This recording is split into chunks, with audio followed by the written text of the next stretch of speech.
behind me is my 2006 Mustang GT that I'll be turning into a track car. Up to this point, I haven't really done much driving with it. It's just been a matter of getting it track ready. So fixing all the leaks, checking all the nuts and bolts, making sure nothing is loose in the car, and all that's done. So now it's time to set a baseline. So the tests I want to run with this thing today are a 0 to 60 time, a 40 to 70 time, and then a 60 to 0 braking distance. All those things are relevant to the track, and they'll be interesting to retest as I add modifications to the Mustang. So when this car came out in 2005, the 0 to 60 was 5.2 seconds, 40 to 70 was 3.9, and the braking distance from 60 to 0 was 120 feet. This car is 20 years old now, so I want to see where it stands right now. In order to get the most accurate readings, I am not going to be using my phone. I will be using this device. I will be using the Draggy Pro to record all of my tests. So this is a GPS device that Bluetooths to your phone, to the Draggy app.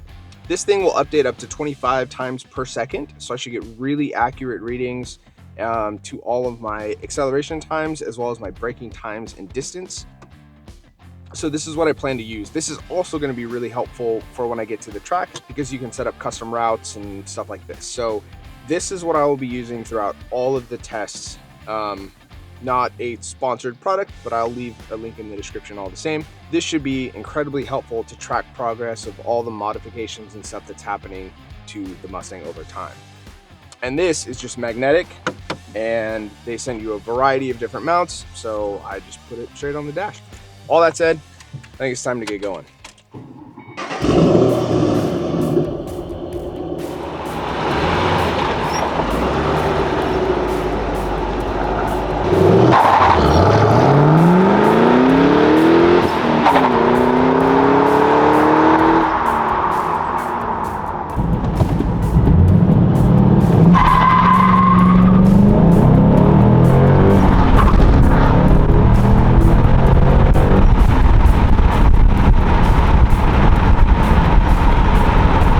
Zero to 60 times were disappointing. Let's see if 40 to 70 stacks up to when these things were new.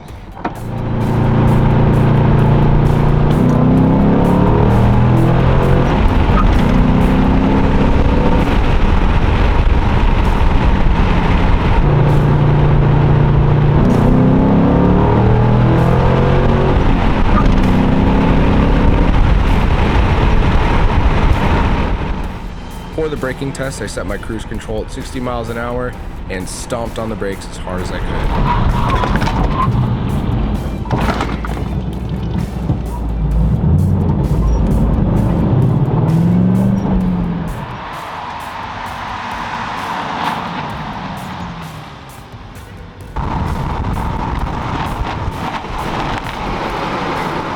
So Draggy's not giving me exactly what I was looking for as far as 60 to 0 distance, but these brakes stink. These are definitely going to have to be upgraded.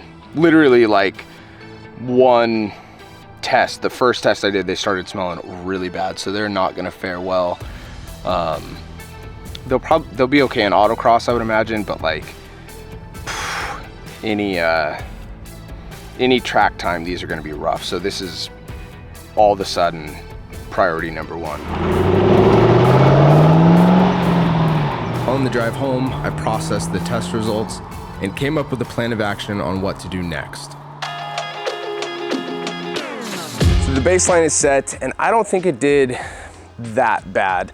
Some time to think about it. The 0 to 60 time was done on an unprepped surface, so for whatever that's worth. I'm still trying to figure out how to launch the car, so that probably played a big part in it, but all my times were pretty consistent. I think they range from 6.4 to 6.8 seconds in 0 to 60 times, but the acceleration isn't my biggest concern. The test confirmed what I wanted to do to the car first, but in a different order now. So kind of my whole approach to this from the beginning was wheels and tires, suspension and bracing, and brakes. Those are the three things that I knew I wanted to approach first. So wheels and tires are done. That'll be in the next video. I was going to focus more so on the suspension setup and everything first, but after doing that braking test, I definitely need to handle the brakes. The braking distance was a lot longer than it is from the factory, but the smell was, they just got cooked like immediately. So I need to address that. But closely after that, there was a tremendous amount of brake dive when braking. So I need some more supportive suspension. I wasn't able to get the slalom figured out. There's not a place for me to actually set up and do that.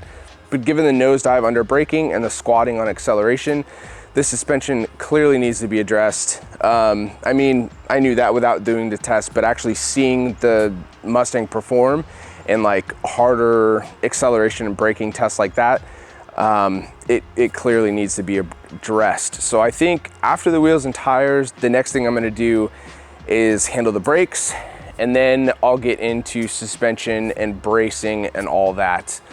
I have an idea in mind for what I want to do for the suspension. Need to do some more research on the brakes. So if you happen to know this platform and kind of what brakes might be best suited for this and what I'm trying to do, hit me up in the comments. But before we close out this video, there's one more thing I need to do.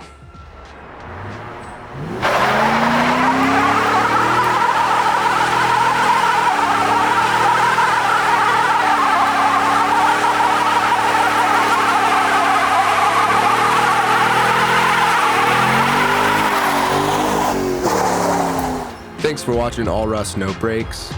Subscribe if you haven't already, and we'll see you in the next one.